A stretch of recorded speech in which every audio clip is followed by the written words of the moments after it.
everybody, and welcome here to another Kerfuffle showcase. And I am delighted to have the team here from Letmojo, Gary Abraham and Emily Groves. How the devil are you two? Fine, thank you. We're very well, thank you very much. I think worryingly, guys, we've got to a perfect nexus here, where with the wonderful Kerfuffle merch and your fantastic Letmojo logo up there, we could be construed as children's TV. So we've got to just make the point that that's not what we're about today. This isn't Mr. Tumble and all these Mr. Maker friends here. We are going to be talking some serious business about how you're going to be able to help out lettings agents in particular, obviously with their services. So what I'm really keen today to do is, let's deal with the title first, Gary. It's why automation and referencing does not get you the best best tenants. Nice clickbaity title there for one. I like that, and I think I understand already where you're coming from. But before we get into that, obviously you guys were in tenant referencing before. Just give us a bit of your background, if you wouldn't mind, elevator pitch style, and also just let us know what prompted you to get back into the same space. Okay, so I set up the company, which many people that are listening to this will have heard of, called Rent Shield Direct Limited in 2004. It was a very successful business. We hit the market at the right time, and skipping right to 2010, I sold the business to Barben Insurance, who then owned Letshaw and, well, Home Let's the main player, yeah, but also Letshaw. So we become a part of that group. I had a 3-year earn-out, so I stayed on, and after a couple of years, I was promoted to sales and marketing director for Barben. Yep. So for my sins, I had to go up to Lincoln Monday to Friday, which was good, but you know. And I was then involved with a sale of Barben Insurance through a PE venture for an extortionate amount of money. It certainly was, and very impressive. And I then exited the business. Okay. And Rent Shield obviously kept going under the management team, where a lot of them are here with me today. So Emily is with us. There are more in the management team. So they then carried on until last year, I believe, yeah, when Barben decided to close the Rent Shield building and move the brand all the way back to Lincoln. Yeah. So that's really my story. I had a gap of 2 or 3 years where I just did other stuff, but I've sort of been in this industry now since 2004. And I just thought, you know, when that happened last year, it was in my own hometown. It was such a shame to lose such a vibrant company with such good people. Yeah. The management team approached me. I'm going on to the next question. With the management team. I know this. I'll tell you what comes across there, though, Gary, is that's a bit of a kind of Godfather story, isn't it? You tried to get out, but they dragged you back in. And what I liked when we originally spoke was you did just make that point that actually the team asked you, didn't you? They wanted you to get back involved again, which I think shows. Well, it shows, first of all, a great belief in you, which is fantastic, but also that they believe they had something to offer the industry that was different. So they approached me and said, you know, are you interested in it's a bit like the story from the Blues Brothers, shall we put the band back together? Yeah. They asked me if I was interested in going again. I loved what Rent Shield Direct stood for. I knew it was very successful. I mean, the year before they finished, their EBITDA was just over £1 million. So I knew it was a very successful business. Yeah. I knew it had some great people in there with some great minds, but I wanted to do it a little bit differently this time. I wanted to give a lot of the day-to-day running of the business over to the management team and develop that and develop them, which we are doing. But still under the same ethos, the same values, as we run Rent Shield Direct from.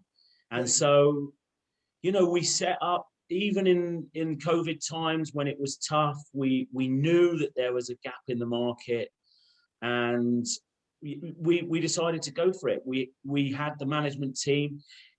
In all intents and purposes, Simon, it is a new business, but it's a new business with an existing team with over 40, 50 years experience between them, and an agent profile that that just loved what we stood for. So we knew that we could immediately go out to those people and start to tell them that we were here and get some of those agents back. So that's I can't remember whose phrase it is, whether it's Apple's, but it's same but different, basically. Lots of stuff that you're obviously keeping all the good stuff and everything else, and just improving and enhancing on that as you go as well. Absolutely, yeah, absolutely. Can I ask you guys a couple of questions though? Because clearly there seems to be, you know, there's always been, let's be honest, quite a few referencing companies around, but especially in the last couple of years, again, there seems to be quite a few have started up, are offering very, very cheap or even free referencing. Didn't that concern you, or why do you think that has happened? You know, to all intents and purposes, as you said, it almost looks like tenant referencing is becoming commoditized. So do you want to just talk to us about, have I got that right, by the way, or what's your view on that? Simon, you're smack on. You're absolutely smack on. And I think there's two things, and I need to talk a little bit, but there's two things that sort of drove that. There was, first of all, the tenant fee ban for agents, where they couldn't then charge the tenants, and the second thing was the introduction of open banking. The agents overnight lost a huge income driver for their business by not being able to charge the tenants, and what they had to do then is they had to get their money from somewhere, so they started driving prices down, and so what you found then was the referencing companies that were in the market at the time, there was a race to the bottom. Yeah, they were all fighting in the same shark-infested water, and they were absolutely just the price was being driven down. And then, of course, you got the introduction of open banking, which allowed the tech companies to come in and automate referencing overnight.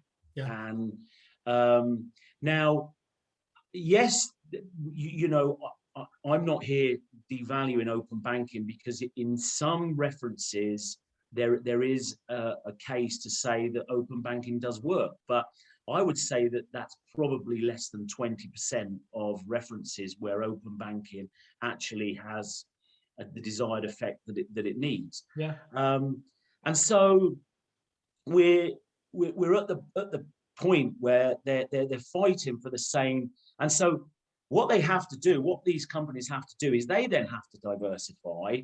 And I always liken it to somebody like DFS. So DFS sell, everybody would know DFS as a seller of furniture. Yeah.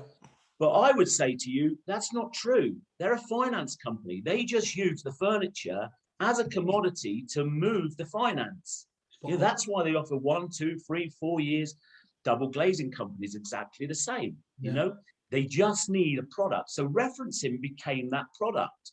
It became the product to drive all of the other companies. And so, but that's at the detriment all the time of the landlord and the tenant. And the agent. So because they're not getting the service that they want, that they require, that they used to get. And so you know, it is this race to the bottom. And you know, we wanted to come into the market and, you know, bring back the old values, the you know, the service, the customer service. You know, we really aren't interested in somebody coming to us and saying, can you beat £4 for a referencing? Because the answer is categorically no, we're not interested. It's the old saying, Gary, isn't it? You can't have them both together. You can't have cheap and quality. You can't have speed, and that something has to give in this whole thing if you're going to be there. And what I think is most important is there's always going to be a demographic of the audience who just want cheap and cheerful there. Absolutely. My understanding is the majority want a happy balance. Yes, of course, they can't be stuck in a commercial vacuum, but considering how it is an enabler for the rest of the business, it would be madness to allow tenant referencing to stop in the way of actual business, wouldn't it? Absolutely. So what we would say, and just to finish this point, I would say, if you come to Letmojo and you use us, first and foremost, we are a referencing company. Yeah. We do offer other products, but they are not the be all and end all for us. We want to get the referencing right for the agent, for the landlord, for the tenant.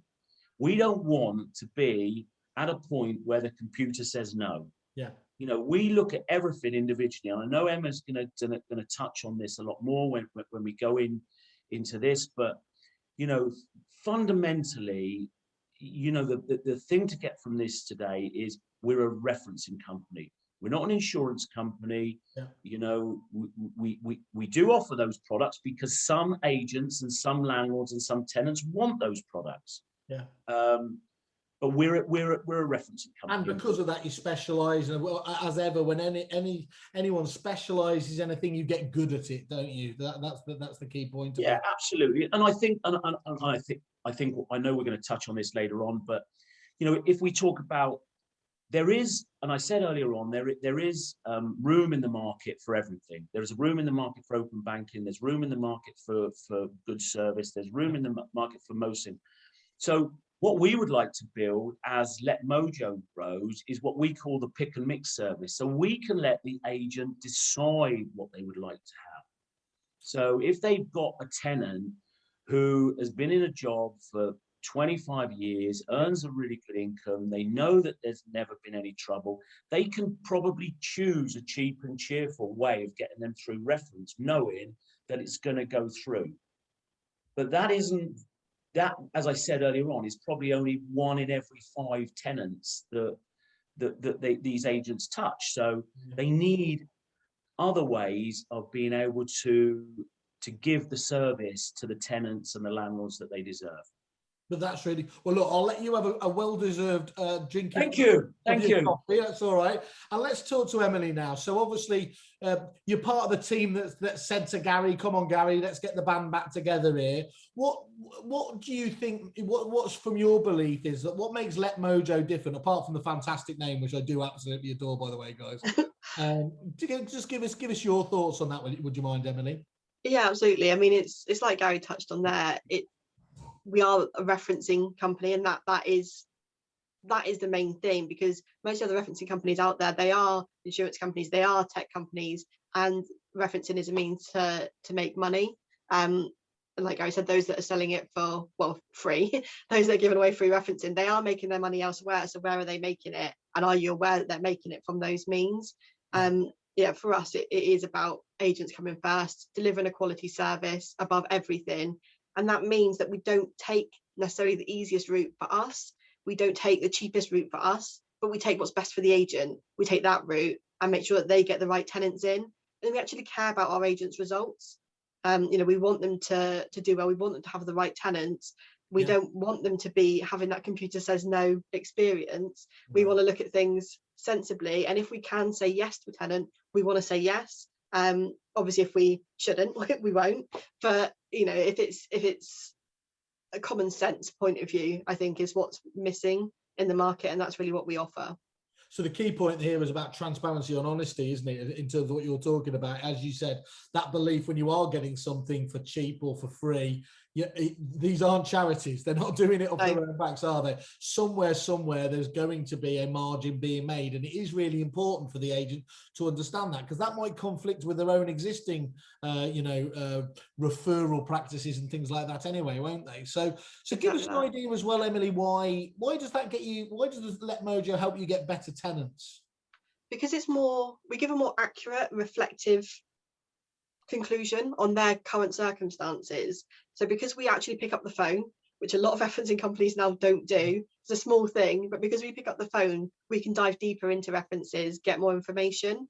The example I always use is on a landlord reference. So when we get a landlord reference, if you have what's now commonplace, a web form, do they pay their rent on time? Yes, no. That's all they get. They have to mark yes or no. There's no option, no grey areas. And sometimes they might think, well, I can't mark no because there was that one time in their 2-year tenancy where their rent was a week late. So they mark yes, and the tenant is automatically sent back as a decline, or they're needing a guarantor or something like that. But if you actually have a conversation and you find out, well, actually they were a week late, there was a hiccup with their employer paying them, they came good on a week later and it was just that one time, well, they're not a risk, they're fine. You've got context, haven't you, Emily, at that yeah stage? Yeah, exactly. So then we can make the common sense conclusion because we've had that conversation, and it means you as an agent aren't missing out on what could have been a good tenant that otherwise would have just been straight away declined. Because a lot of agents will just go off that conclusion, they'll go off whatever that report says and they won't ask a question. And when that report is being concluded by a system, sometimes you need to ask questions because the system doesn't always get it right. People aren't neat, their situations aren't neat, they don't fit into neat boxes. And by making phone calls and picking up the phone and having those conversations, you get more information. Same thing with income. Someone's unemployed. Agents told me with their previous providers, straight away accept a guarantor. They're not passing because they're unemployed. But actually, no one's unemployed or no income, especially not if they're looking to rent. So our form will ask, do you have any further sources of income and where from? So it gives them a wide open field where they can say exactly what they get, where it comes from, and we can look to see what we can do about proving their income. So it gives you a better indication of who they are, what they're about. And, if they aren't suitable because of a reference, because of a landlord reference, why? They owe X amount of rent, they've been late X amount of times. You then can know as an agent and make a judgment for yourself based on the full facts, not based on a yes, no box. And does all this extra sort of attention, does it lead to a big delay in the turnaround time, or are you still able to turn these tenant referencing cases around quickly? I find it actually makes it faster because you're getting less back and forth. Yeah. So previously, if, for example, they put in a web form and then the agent gets a report back saying decline, they phone the referencing company, this is decline, why is the land reference bad? Oh, I don't know, we didn't actually speak to them, they filled in a web form, let me go back to them. You're always going back and forth. Exactly. Right. So then you have to do all that. Whereas we pick up the phone first time, get the answer, and it's done. We know exactly what's needed of them. Then I was not thinking, how do I fill this in? This tenant's not fitting the boxes, because they can just speak to us and explain the situation, and we can work out where they should be on the boxes, and it's fine. So it actually does get results faster. So I whisper it quietly, but it's about doing the job properly first time round. Exactly that. Yeah, I think it's important. Would anybody let somebody into their house, which might be worth 200,000, which is probably via a computer? Yeah. Oh, I mean, that's crazy. I just can't get my head around it. No. Yeah, lettings is such a people business. It doesn't make sense not to use people for your referencing as well. Yeah, absolutely. So give us some other ideas of other benefits for agents then, in terms of what you're talking about. Yeah, I mean, like I said, one of the big ones is that time saved, having that less back and forth, because it does lead to frustration for the agent. If they want to be able to get a report, that's the conclusion and they know it. So we do those little bits and pieces that an agent would normally have to go back and forth for anyway. So if a tenant doesn't quite meet affordability, we'll pick up the phone. Do you have any sources of income that you've not listed on your application? Let's find out now before we send the report back. We'll ask those questions. We'll get that information ahead of time, so that when an agent gets their report, they know exactly where they stand. They know we've done all we can to get all the information together. They don't have to come back to us and say, what about this? Well, can you add this on? They've got savings that they didn't put on their form. Can you add this on? Oh, like I said, with the landlord, how much were they late by? We have all that information ready. So easier, smoother, cleaner process, quicker process. Tenant knows exactly where they stand. Reports are really easy to read. Traffic lights all the way down, so they know. Everyone knows green means go. So everyone loves a traffic. Everyone loves traffic lights. So. Yeah. Not working so well with the travel industry, but all right for lettings. No. Yeah, exactly that. We're flexible with agents as well, because obviously, every agent works differently. Every agent has different preferences. So if an agent has a specific request, you know, such as I only ever want written references, that's fine. We'll chase it by phone and then get it in an email. Or you know, they never want to use payslips, that's fine. We'll make sure that we don't never use payslips for you. You know, we work with agents as well to make sure that their individual needs as a business are met, and you know, give them a dedicated account manager as well. So you know, we check in with our accounts, provide industry insights, things like that, so they know where they are in the marketplace. I think that's a very important, what Emily's just said about account manager. I think if you rang up any one of our agents and said, who's your account manager, every single one of them would know. They would, you know, the ones that Emily looks after, they would say, yeah, it's Emily. But I think if you went to a lot of the other companies and said, who's your account manager, they would go, don't know, we just send it off. Great, guys, really, really good talking to you. Oh, I'm sorry, the main thing is, if you do want to know more, either add them to the wish list on there as well, which adds them into your dashboard if you've registered, or just click on the wonderful big pink button that says, I'm interested, contact me, and we'll, of course, forward that on to the team at Letmojo. So for today, guys, I really, really enjoyed our chat. Be great to catch up with you over the coming months, maybe talk to a few of those clients. But for now, thank you very much and have a great day. Cheers, Simon. Take care, mate. Cheers.